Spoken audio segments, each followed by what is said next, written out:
Welcome back. You're still watching The Globe on the SABC News channel.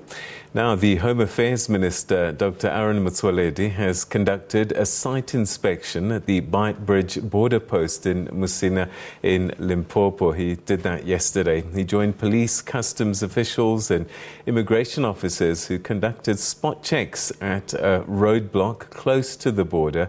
Undocumented foreign nationals that were travelling south towards Musina have been prevented from proceeding with their journey into the country.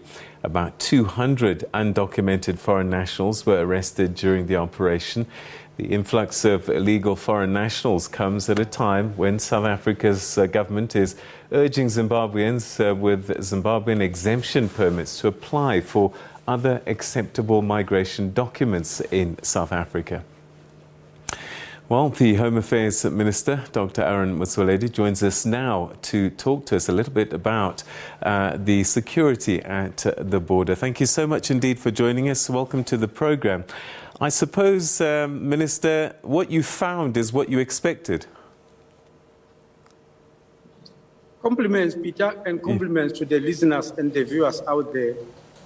Yes, indeed, in a way, except that while it is what is accepted because it happens every year, this time around there was a multidisciplinary team headed by the newly appointed Border Management Authority, which was trying its best. That's why we're able to stop so many people who were crossing in illegally and sending them back. And the figure you have quoted is very low, actually, Peter. How many people were prevented?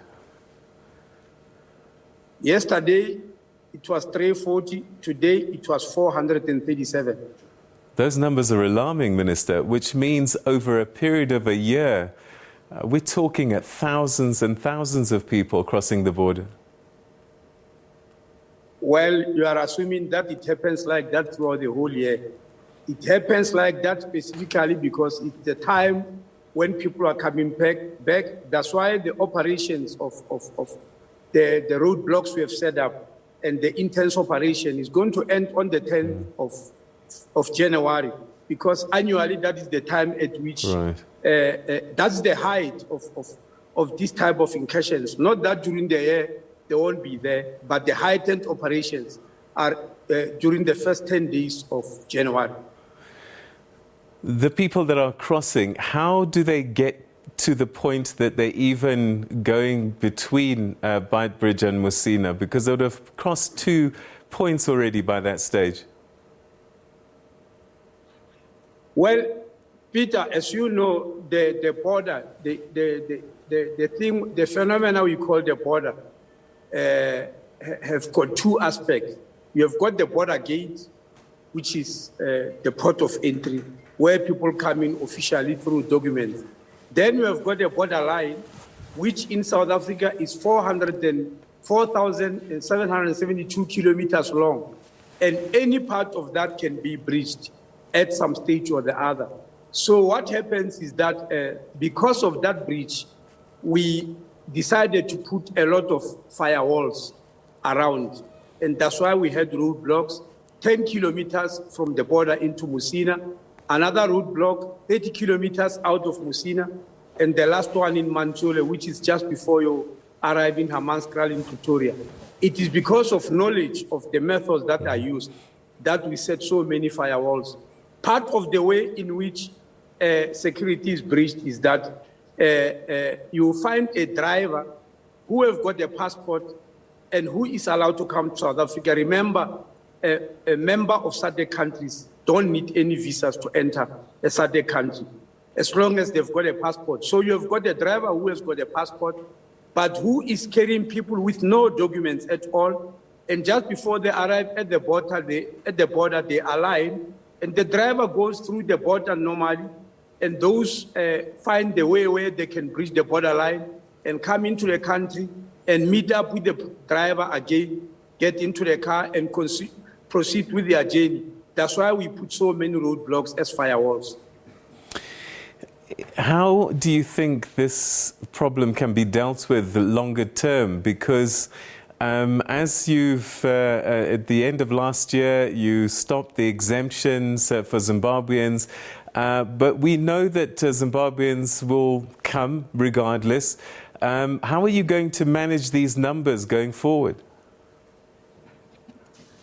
Well, Peter, let's separate the two issues. Stopping the Zimbabwean exemption permit has got nothing to do with the borders.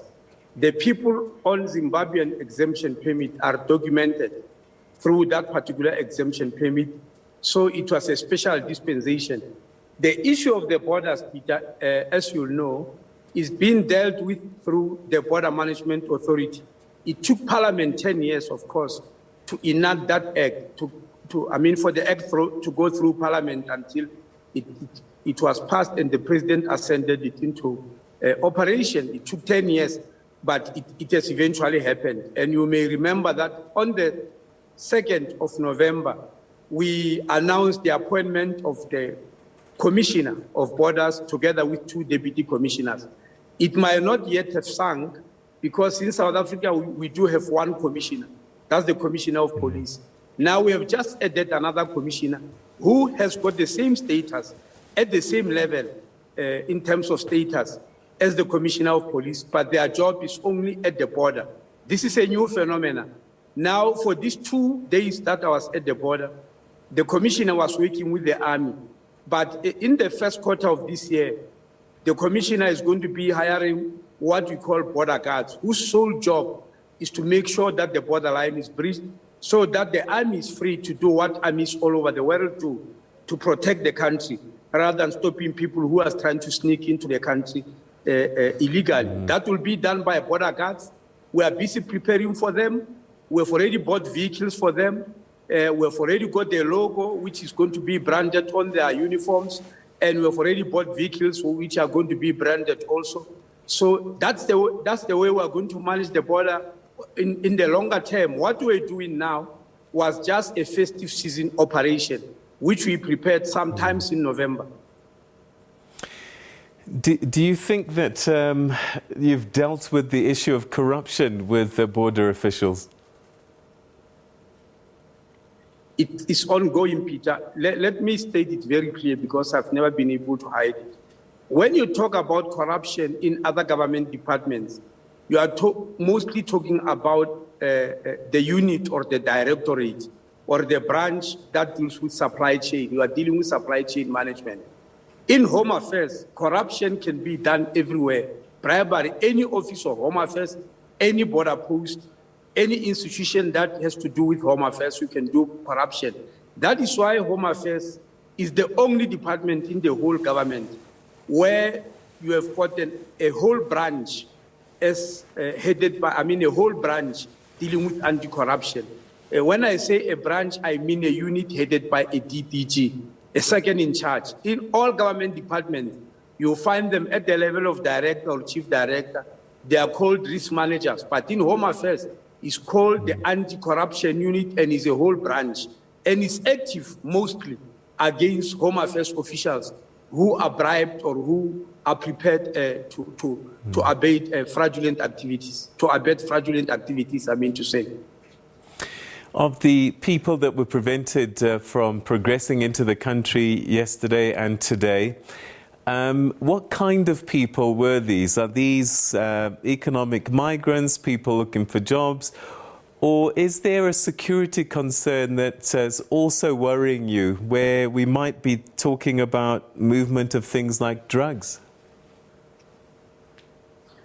Well, as far as we have seen, these are economic migrants, and the movement of counterfeit things is mostly tobacco. We have got no cause to believe that drugs are not coming in, Peter. That's why part of the mandate of the Border Management Authority is to deal with drugs. Actually, all over the world, there's no Border Management Authority that does not deal with cross-border crime like drugs, counterfeit goods, human trafficking. So all those things, we expect them to happen. But the people up to so far who have been caught and returned back to Zimbabwe because they came in from there, most of them, as you can see, are economic migrants.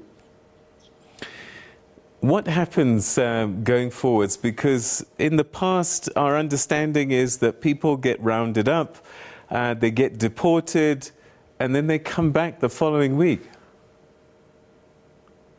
Yes, they used to come back because there was nothing done for the borders. Remember, Peter, after 1994, when the border management of 1994 of electric fences, huge armies, etc., when it was abolished, it was unfortunately not replaced by anything. We are now replacing it with the Border Management Authority. Right. That's why I've told you that the Commissioner of Borders is at the same level as the Commissioner of Police, but he's going to be working at the borders. And we are hoping that he'll work with experts who will then tell him how to plug some of the holes and the gaps so that when we deport people, they don't come back in the manner in which they were doing all the other years. We're talking about Beit Bridge at the moment, but what about the other border posts, especially a country like Mozambique that's got a serious security situation at the moment? Is that something else that's on your radar and subject to these kinds of roadblocks and checks? Oh, absolutely. I'm just talking about Beit Bridge because that's where I was.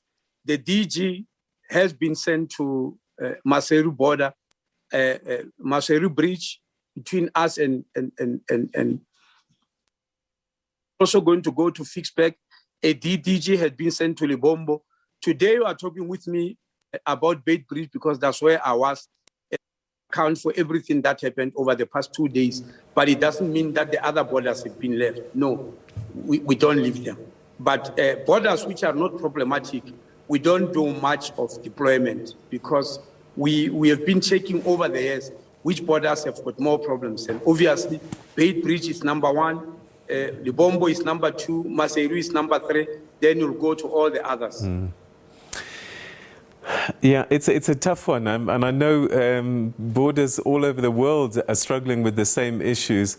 But do you feel, or are you getting a sense that you're making headway, that you're starting to win? Well, it's still early days, Peter. Still very early days. But the fact that we do have a plan, we do have a structure, we believe that is the beginning, but it's early days to say we're making an impact yet. All right. Minister, I know that it's not your jurisdiction, but as an MP, you must be concerned seeing what's happening at Parliament. Well, it is painful for everybody, not only for me as a member of Parliament. I think it's painful for each and every South African, and every South African needs to get consent. After all, Parliament is an institution for all the people of the country, and it's a national key point, so there's no way it can be a painful thing to watch. Minister, thank you very, very much indeed, and we wish you the best of luck in your fight to keeping the country secure. Thank you so much. Thank you very much, Peter. Thank you.